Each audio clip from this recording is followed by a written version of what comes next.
जी नमस्कार, स्वागत है दोस्तों आप लोगों के अपने यूट्यूब चैनल हिंदी परीक्षा एसके पर। तो आज की इस वीडियो में हम लोग फिर से लेकर आए हैं क्लास 7 हिंदी का अमृत बाणी, जो कि चैप्टर नंबर 16 है और ये आखिरी चैप्टर है। तो आज की इस वीडियो में हम लोग इसे कवर करेंगे और इस पूरे चैप्टर को पूरे बुक को कंप्लीट करेंगे। अभ्यासमाला में पूछा गया है सही कथनों के आगे सही और गलत के आगे गलत का निशान लगाइए। तो मधुर वचन औषधि के समान आरामदायक होता है। तो ये बिल्कुल सत्य बातें कही गई है, ठीक है। उसके बाद है बताया गया है कि निंदा करने वाले व्यक्ति से हमें दूर रहना चाहिए। तो ये गलत बात है। निंदा करने वाले व्यक्ति के पास हमें रहना चाहिए, ताकि वो निंदा करेगा तो हमें पता लगेगा कि हमारे अंदर क्या कमियां हैं। उसके बाद ज्ञानी व्यक्ति अपने लिए धन का संचय करते हैं। तो ये गलत बात है, ठीक है। ज्ञानी व्यक्ति अपने लिए धन का संचय नहीं करना चाहिए, जो कि हमें कविता में कहा गया है, कबीर और रहीम की जो पंक्तियां दी गई है उसमें, ठीक है। उसके बाद एक घ नंबर, हमें अपना दुख अपने मन में ही छिपा कर रखना चाहिए। तो ये बातें बिल्कुल सही है और कविता में भी बताया गया है, पोएम में भी, पंक्तियों में भी बताया गया है कि हमें अपना दुख किसी को नहीं बताना चाहिए, बल्कि जब हमें दुख हो तो जंगल में जाकर अकेले में रो लेना चाहिए। सुई का काम तलवार कर सकती है क्या? तो बिल्कुल नहीं कर सकती, ठीक है। तो ये गलत है। गरीबों की मदद करने वाले ही सच्चे अर्थ में बड़े व्यक्ति होते हैं।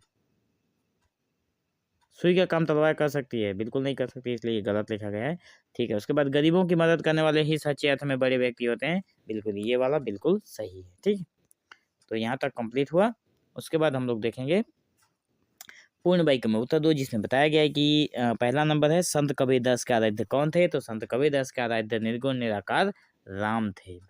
कबीर शब्द का अर्थ क्या है? तो इसके जवाब में लिखेंगे कबीर शब्द का अर्थ है बड़ा, श्रेष्ठ और महान। ग नंबर का है कवि के अनुसार क्या करने पर हमारे जीवन में दुख कभी नहीं आएगा? आंसर में लिखेंगे कवि के अनुसार अगर कोई सुख की स्थिति में भी अपने आराध्य का स्मरण करने पर सुख की स्थिति में अपने आराध्य का स्मरण करने से हमारे जीवन में दुख कभी नहीं आएगा। कबीर रहीम का पूरा नाम क्या था? कबीर रहीम का पूरा नाम था अब्दुल रहीम खान, ठीक है। उसके बाद अंगा नंबर का प्रश्न है, जिसमें बताया गया है कि किनके साथ कबीर रहीम की गहरी मित्रता थी? आंसर में लिखेंगे गोस्वामी तुलसीदास के साथ कबीर रहीम की गहरी मित्रता थी। 4 नंबर में है श्री कृष्ण ने किसके साथ बचपन की मित्रता निभाई थी? उत्तर में लिखेंगे कि श्री कृष्ण ने ब्राह्मण जो सुदामा थे उनके साथ अपनी बचपन की मित्रता निभाई थी। संक्षेप में उत्तर देने को कहा गया है, जिसमें से बताया गया है कि बुरे व्यक्ति की खोज में निकलने पर कवि को क्या अनुभव हुआ? आंसर में लिखेंगे जब बुरे व्यक्ति की खोज में कवि निकले, कवि मतलब जो कबीरदास हैं, जब वे बुरे व्यक्ति की खोज में निकले तो उन्हें कोई बुरा व्यक्ति नहीं मिला। लेकिन जब उन्होंने अपने आप में, अपने अंदर अर्थात अपने दिल में खोजा, तो पाया कि उन जैसा बुरा आदमी कोई नहीं है।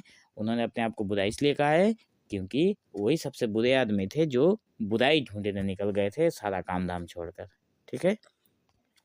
सभी लोग तो अपने काम में लगे हुए थे। ख नंबर का प्रश्न है शिष्य अपने को बनाने में गुरु किस प्रकार कुम्हार की भूमिका निभाते हैं? तो मतलब यहाँ पे उत्तर में लिखेंगे कि अपने शिष्य को बनाने में गुरु कुम्हार की तरह और शिष्य धीरे धीरे प्रहार करते हुए शिष्य रूपी घड़े को बनाते हैं। उसकी गरिमा कमियों को, उसके अंदर जो कमियां होती हैं उसे दूर करके उसे प्रकाश की ओर ले जाते हैं। तो यहाँ पे कविता में हमें गुरु को कुम्हार और शिष्य को कुंभ कहा गया है। कुंभ मतलब घड़ा होता है, ठीक है। साधु की जाति के बारे में पूछने के संदर्भ में कवि ने क्या कहा है? और ये बहुत ही इम्पोर्टेंट प्रश्न है, जिसके ऊपर स्टार भी लगाया जा सकता है। तो साधु की जाति के बारे में पूछने पर कवि ने कहा है कि साधु की जाति नहीं पूछनी चाहिए, बल्कि उनसे ज्ञान की बातें पूछनी चाहिए। तलवार को रखे जाने वाले मयान के बारे में नहीं, अपितु तलवार का महत्व जानना चाहिए, ठीक है। मतलब इसका तलवार जब हम खरीदने जाएंगे तो तलवार का हम लोग दाम दर करेंगे, ना कि उसमें जिस जिस उसके म्यान में, उसको म्यान कहा जाता है जिसमें तलवार रखा जाता है, ठीक है, ना कि उसका रेट पूछेंगे।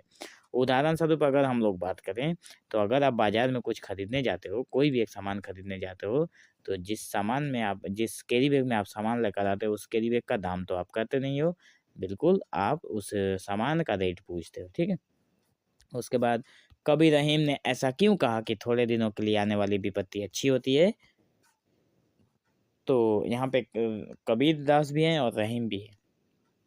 अब हम रहीम के प्रश्न का उत्तर देखेंगे, जिसमें से पूछा गया है कि कबीर रहीम ने ऐसा क्यों कहा था कि थोड़े दिन के लिए आने वाली जो विपत्ति होती है वो अच्छी क्यों होती है।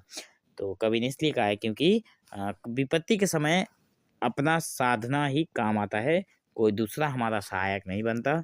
ऐसा कमल जैसे कमल जिसके पास आसपास मतलब जो कमल कमल मतलब जो फूल होता है जिसके आसपास जल न हो, सूर्य उसकी रक्षा नहीं कर सकता। मतलब मान लीजिए कोई एक फूल कमल का पेड़ है, फूल का पेड़ है, जो कि अगर उसके पास अपनी खुद का जल नहीं है तो सूर्य उसे बचा नहीं सकता, वो सूर्य के लगने से सूख जाता है। कवि के अनुसार हमें मन की व्यथा किस लिए मन में ही छिपा कर रखनी चाहिए। तो कवि के अनुसार हमें अपने मन की व्यथा मन में ही छिपा कर रखनी चाहिए। ऐसा इसलिए कि दूसरे व्यक्ति सुनकर नखरे ही करते हैं, कोई उसे बांट नहीं लेता। दूसरे व्यक्ति सुनकर मजाक उड़ाते हैं, लेकिन कोई उसे आपका दुख बांटता नहीं है। ठीक है। उसके बाद थोड़ा बड़ा है, कहा गया है कि लघु उत्तर दीजिए, जिसमें संत कबीरदास का परिचय देना है। तो हम लोग इतने में ही कवर करेंगे, लेकिन इतना बड़ा तो पढ़ना ही पड़ेगा, नहीं तो उनके बारे में परिचय कैसे देंगे कबीरदास के बारे में। तो संत कबीरदास हिंदी के एक लोकप्रिय कवि हैं। उन्होंने जनता के बीच रहकर जनता की भाषा में और जनता के लिए उन्होंने कविता लिखी है। वे मूलतः एक भक्त कवि हैं। निर्गुण निराकार राम उनके आराध्य थे। ठीक है। और यहाँ पे जो कबीर शब्द का अर्थ है उसका मतलब होता है बड़ा, श्रेष्ठ और महान। सचमुच महात्मा कबीर बड़े महान कवि हैं, कवि थे, और उनका जन्म काशी में 1398 ईस्वी में हुआ था, जबकि आज 2025 चल रहा है। कभी 1300 ईस्वी भी चल रहा था, उस टाइम में हुआ था। तो 1400 में 2 साल कम था। ठीक है। तो हुआ था, और 1518 को उनका मगहर नामक स्थान में देहावसान हुआ था।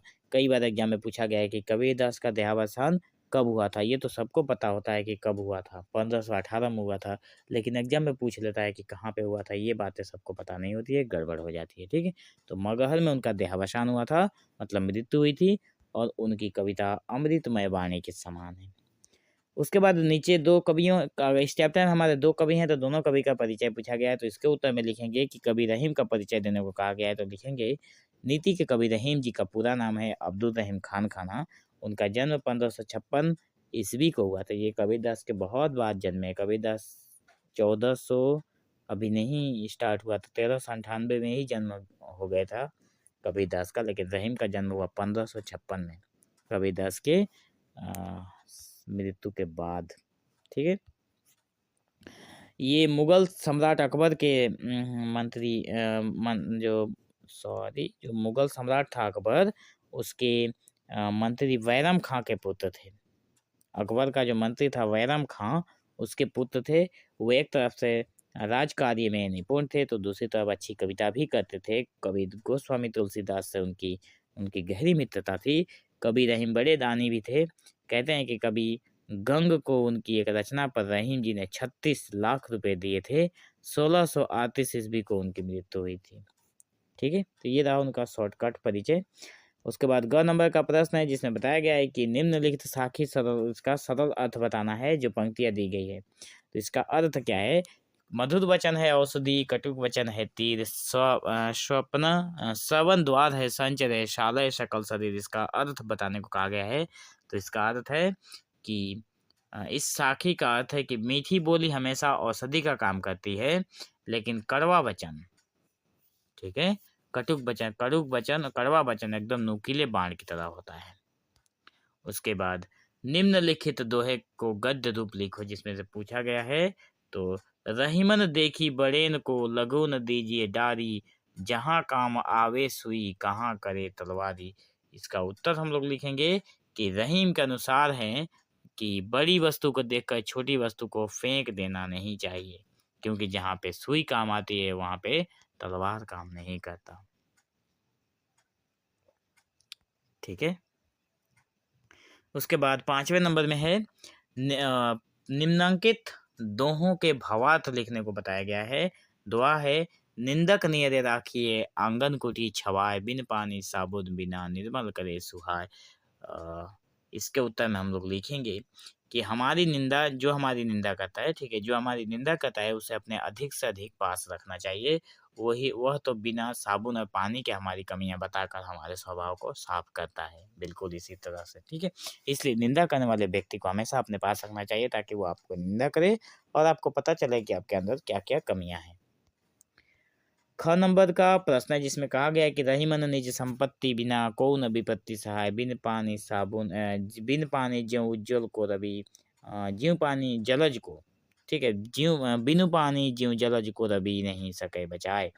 इसके उत्तर में हम लोग लिखेंगे कि विपत्ति के समय अपना साधन ही काम आता है, मतलब विपत्ति के समय अपने पास जो होता है वही काम आता है।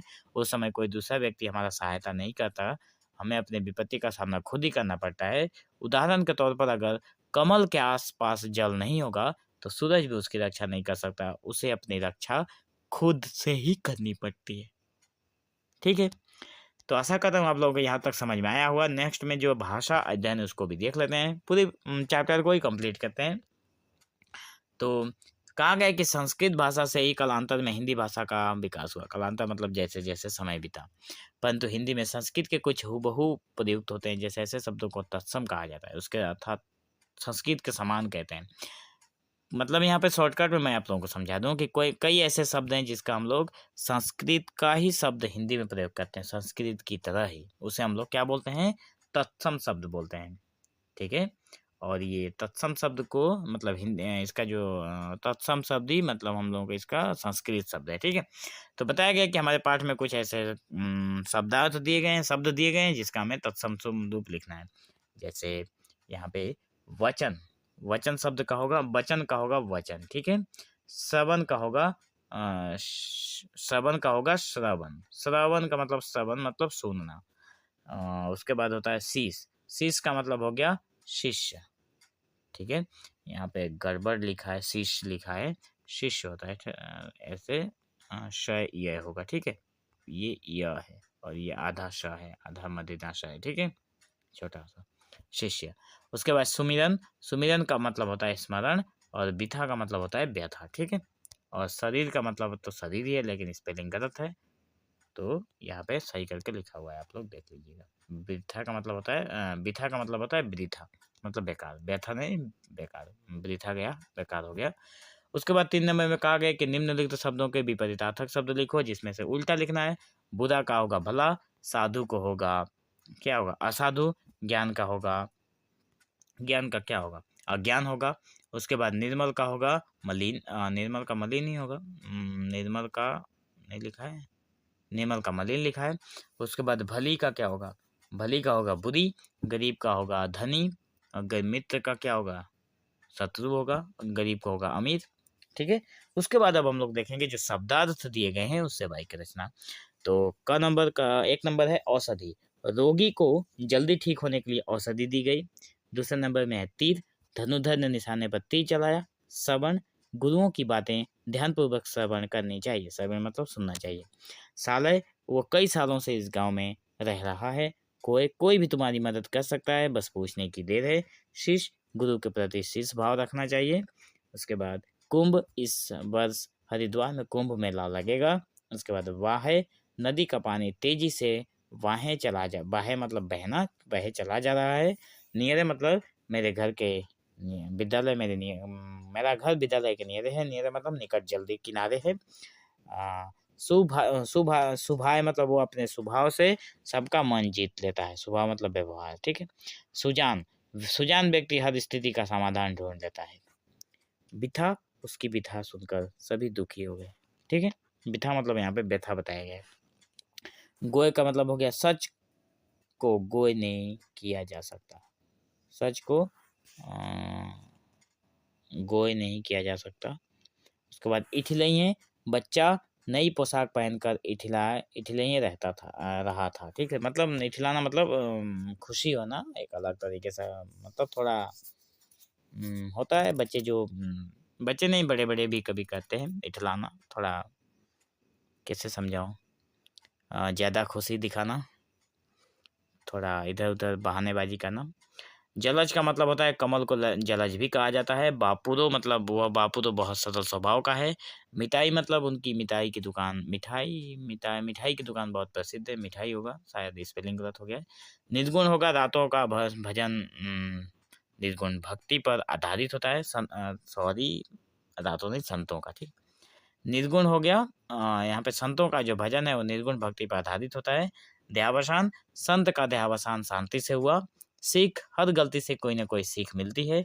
साखी जो है कबीर की साखी, जीवन को ही सही राह दिखाती है। दोहा, जिसमें रहीम के दोहा आज भी प्रेरणा देते हैं।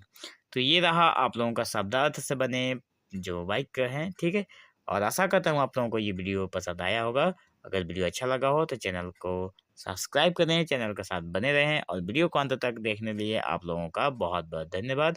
अगर और किसी चैप्टर की आप लोगों को ज़रूरत हो तो मुझे कमेंट में ज़रूर बताएं, ताकि उसका भी सॉल्यूशन आप लोगों को दे दिया जाए।